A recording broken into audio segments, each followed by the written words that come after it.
cérebro, da memória que já está lá instalada, né? Às vezes a gente vai dando exemplos muito diferentes, e aí você tem que gravar tudo de novo em cima lá daquela informação. Vamos só resgatar as memórias aí de quem já estudou essa matéria, ou criá-las para quem ainda não viu esse conteúdo. Primeira coisa sobre ato administrativo que a gente tem que saber. A palavra ato significa uma manifestação de vontade. E essa manifestação da vontade humana, ela pode ou não ter importância no mundo do direito. Por exemplo, se eu estivesse falando aqui na frente sem que houvesse um contrato entre mim e vocês, né, no sentido de que eu dei uma aula de direito administrativo, então falar aqui feito na chuva não teria relação nenhuma com o direito. Mas uma vez que vocês contratam um curso de direito administrativo, se eu chegar aqui e fosse na receita de bolo de chocolate, embora algumas pessoas gostariam de aprender, não há, então, aí um contrato cumprido, né? Caberia até uma indenização, um ressarcimento. Então, a minha ação, a minha manifestação de fala se torna importante para nós porque ela está dentro de uma relação jurídica. Bom, mas, então, ato, professor, é a manifestação da vontade humana. E ela vai ter importância para o direito toda vez que ela puder criar direitos, que ela puder modificar ou alterar uma relação jurídica, ou quando ela puder extinguir uma outra relação. Então, se eu disser assim, que eu vou comprar um bem, essa compra, ela é uma manifestação que a gente vai chamar de ato jurídico. Por quê? Ela vai, em relação ao bem que eu adquiri, digamos que eu comprei uma caneta como essa, ela vai gerar para mim o direito de usar a caneta, vai gerar para o anterior dono da caneta, a proibição de usá-la a partir daquele dia. Se existe um registro de propriedade, nós temos que alterar esse registro de propriedade. Então, os atos jurídicos, para serem válidos e poderem gerar essa consequência de criar direitos, modificar, extinguir, tem que cumprir alguns requisitos. Exemplo, se eu for menor de idade, eu não posso comprar um bem validamente, nem mesmo vender. Essa compra e venda não teria aí como ser ratificada. É claro, né, gente? No dia a dia, você vê lá que anos 10 anos, vai lá na padaria e compra uma bala. É claro que ninguém vai questionar isso, porque ele já comeu a bala e acabou a história toda. Mas se os pais quisessem fazer, né, a rescisão daquela venda, poderiam. Mas não, ele é menor de idade, ele não pode praticar ação na vida civil. Supondo que fosse um caso assim necessário. Um menor, um adolescente de 16 anos, ganha um carro do pai, para quando fizer 18, e aí resolve vender esse carro. Por mais que estivesse registrado em nome dele, um bem lhe pertença, ele não poderia fazer a venda desse bem, porque não tem a maioridade. Então, capacidade para praticar atos na vida civil é um requisito dos atos jurídicos. Assim como também a forma, que deve ser prevista em lei, ou pelo menos não vedada, não proibida, e ainda a questão do objeto ser lícito. Então, o objeto não é a caneta, mas a compra e venda, por exemplo. O conteúdo desse ato. Então, o ato administrativo, por sua vez, vai ter que também observar alguns requisitos para que ele configure a manifestação da administração pública de forma válida. Quando a administração pratica atos, ou seja, quando ela manifesta a sua vontade, mediante, por exemplo, nomeação de um servidor, exoneração de um outro, concessão de férias, interdição de um estabelecimento comercial que vende alimento deteriorado, ou multa de trânsito, ou um alvará de construção, uma instituição de uma multa, de um tributo, todas as manifestações de vontade da administração, para serem válidas, tem que cumprir alguns elementos ou requisitos, que são esses que a gente vai ver aqui. Só que em vez de falar de capacidade, objeto lícito e forma prevista ou não proibida, os elementos de validade do ato administrativo vão ser a competência, que na verdade significa quem pode praticar este ato, quem é a autoridade com atribuições, com competências traçadas lá na lei para a prática deste ato. O conteúdo deste ato, que é também chamado de objeto do ato, a forma que vai ser sempre prevista em lei, a administração não tem liberdade de uso da forma, a forma é sempre pré-definida na lei. O motivo, que é a causa da prática daquele ato, que situação fática e jurídica, quais são os fatos e quais as normas do direito, autorizam a autoridade a praticar aquele ato, autorizam, permitem, determinam, o verbo aí não é o mais importante, que a autoridade pratique o ato, e ainda qual a finalidade que se pretende. Se alguém perguntar, Elisa, você vendeu seu carro, fiquei sabendo por quê? Não sei explicar, não deu na telha. Eu não tenho que ter uma justificativa. Agora, a administração, se ela faz a venda de um bem, o bem é o bem público. Então tem que dizer, olha, eu vendi porque esse bem não é mais necessário a prestação de um serviço público, nós vendemos porque com a receita desta venda desse bem será feita tal obra pública. Então tem que ter a justificativa, que é sempre a finalidade de interesse público que a lei determinar, tá? Bom, esses elementos, competência, objeto, forma, motivo e finalidade, estão presentes em todos os atos administrativos. E eu vou colocar isso num quadro aqui para vocês, e a gente já vai pensar de uma vez num ato vinculado e num ato discricionário. Por enquanto, vocês podem saber o que é isso, mas é importante nas provas da Fundação Carlos Chagas, e a gente vai ver que a distinção deles está associada exatamente a esses elementos de validade. Eu vou colocar um quadro aqui, na primeira coluna, elementos de validade, e mais duas colunas em que a gente vai colocar uma, o ato vinculado, outra, o ato discricionário. Só que no seu caderno, você tem mais espaço do que eu tenho aqui no quadro, em vez de você separar em 3 colunas o espaço do caderno inteiro, separa no meio, depois em 4, e use o quadro no canto, para você ter um espaço para escrever aqui ainda. Eu não vou ter esse espaço aqui, eu vou fazer umas telhas pequenas e vou escrever aqui embaixo, mas você pode usar essa lateral do quadro para colocar algumas informações. Vai ter o título e depois você vai marcar aqui ainda mais 5 linhas. Essas 5 linhas você pode deixar com 2 linhas de caderno cada. Então, você vai fazer um quadro com 3 colunas e, na verdade, 6 linhas, uma para o título. Cada uma com 2 linhas de caderno. Essas 12 linhas do caderno vai ficar bem bonito, tá? Deixa eu pegar o apagador enquanto você monta aí a base do seu quadro.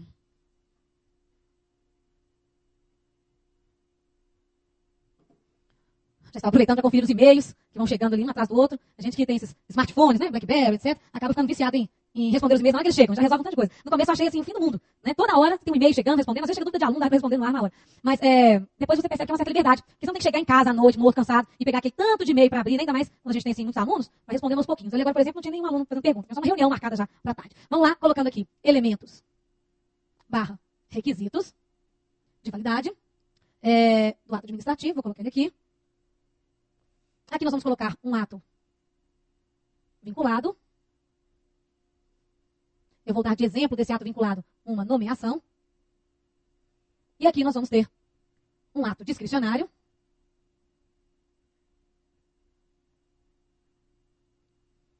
Eu já vou colocar de exemplo a desapropriação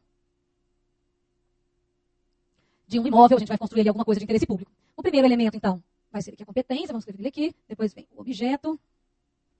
Forma, aqui vai vir o motivo, e aqui a finalidade. Meu quadro acaba aqui. Não preciso desse tanto de linha aqui para baixo.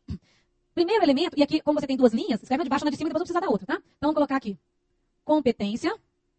A competência vai responder pra gente a pergunta, quem pratica o ato? Quem? O objeto, que vai corresponder à pergunta, o que vai ser praticado. O acento em 5 flexo lá no E, antes da interrogação. Já vai estudar português junto, competência, objeto, a forma. A forma traz a ideia de como o ato vai se exteriorizar. Então, competência, objeto, forma, motivo. Motivo é o porquê do ato. O porquê do ato, a causa. Enquanto que finalidade traz a ideia de para quê. Para que esse ato vai ser praticado? Que é a ideia de consequência.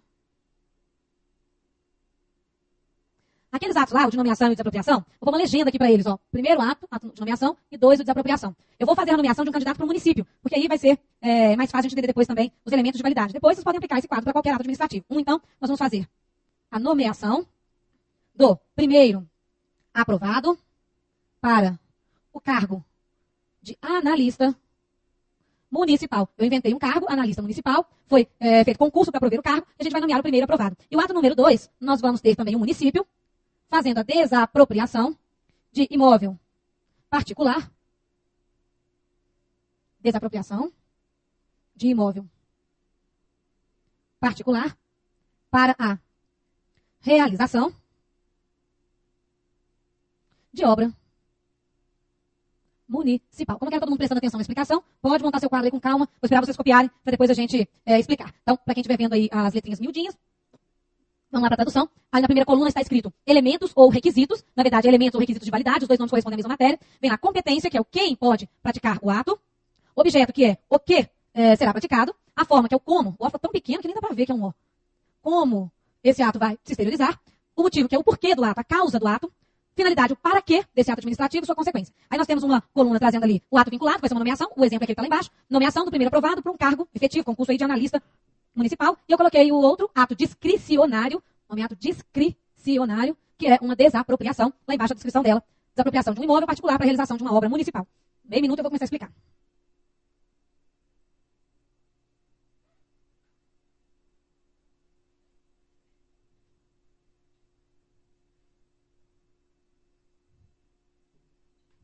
Vamos lá? Vamos começar aqui pensando em nomear então esse candidato. E aí eu apareço junto aí com o esquema com vocês. Bem na frente do quadro. A qualquer momento. E a gente vai pensar aqui primeiro em montar esse ato. Então esquece por enquanto essa coluna daqui. Vamos pensar em montar aqui um ato administrativo.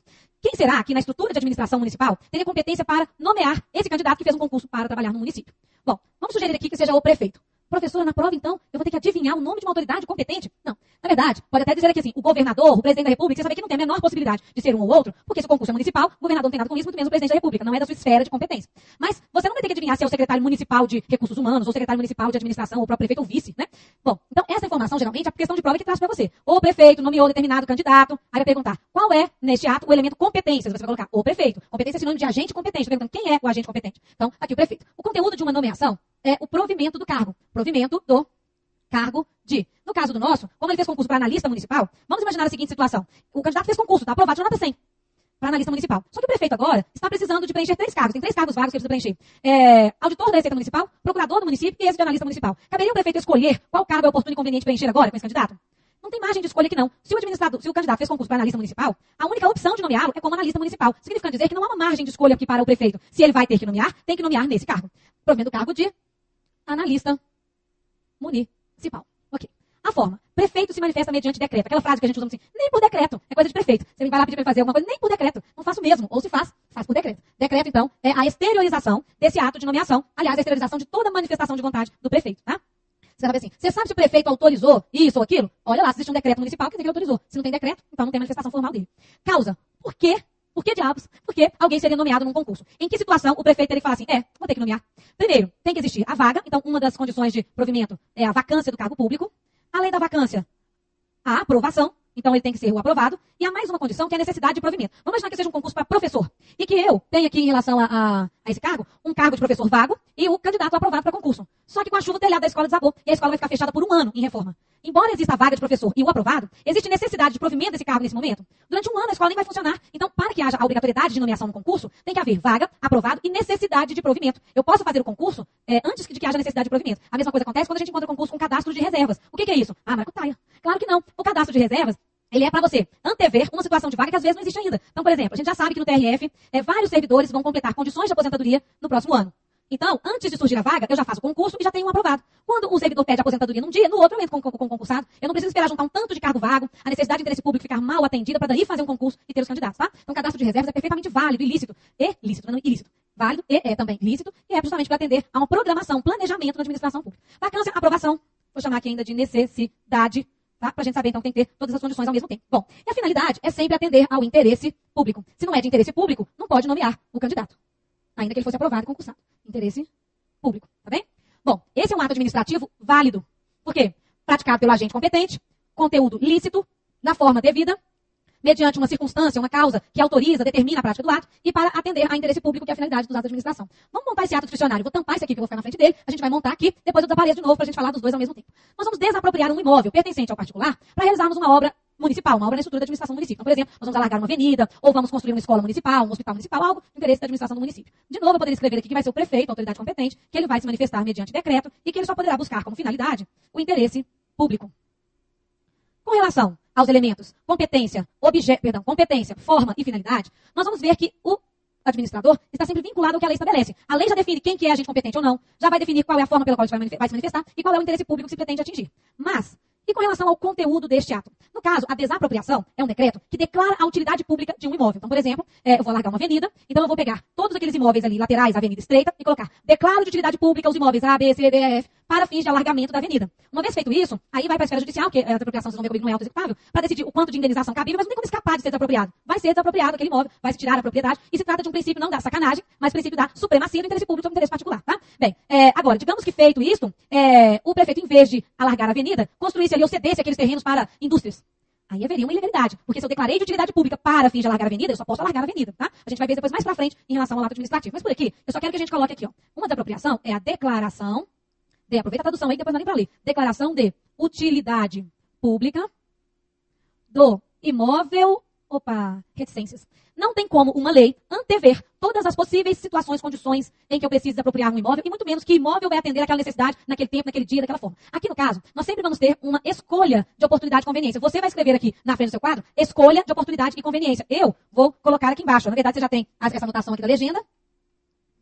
Como eu tenho que aproveitar meu espaço de quadro, aquele asterisco vermelho lá significa escolha de oportunidade e conveniência. Aqui, gente, não é uma escolha do que é oportuno e conveniente para o prefeito, para o administrador, não. Mas o que é oportuno e conveniente para o interesse público. Então, se vai construir um presídio, a administração vai ter que buscar um imóvel longe do centro urbano. Se é para construir um hospital, um imóvel mais centralizado, mais próximo da estação de metrô, do ônibus, etc. Agora, se é para construir uma escola, vai ser próximo ao bairro onde a criança mora. Então, nós temos aqui que, no caso concreto, o agente competente recebe poderes para escolher como ele vai definir o objeto deste ato, o conteúdo desse ato. E a mesma coisa acontece em relação ao motivo. O motivo no ato discricionário é sempre uma grande interrogação. Não há na lei casos específicos que digam, olha, aqui, ó, se acontecer vaga aprovada necessidade, tem que nomear.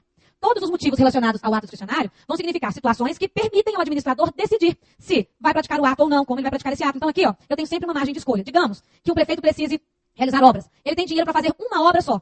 E ele precisa fazer um hospital, uma escola, uma pracinha. Ele poderá decidir qual desses é mais oportuno e conveniente. Tá? É claro que ele vai fazer uma decisão política nesse caso. De repente, ele pensou em fazer a pracinha, mas aí viu que está faltando escola para começar já o ano. Então ele vai poder decidir qual é oportuno e conveniente ali. Tá? Então o motivo no ato discricionário, assim como o objeto, sempre deixa uma margem de escolha de oportunidade e conveniência para a prática do ato no caso concreto. Bom, nós temos aqui dois atos administrativos válidos, porque eu coloquei agente competente.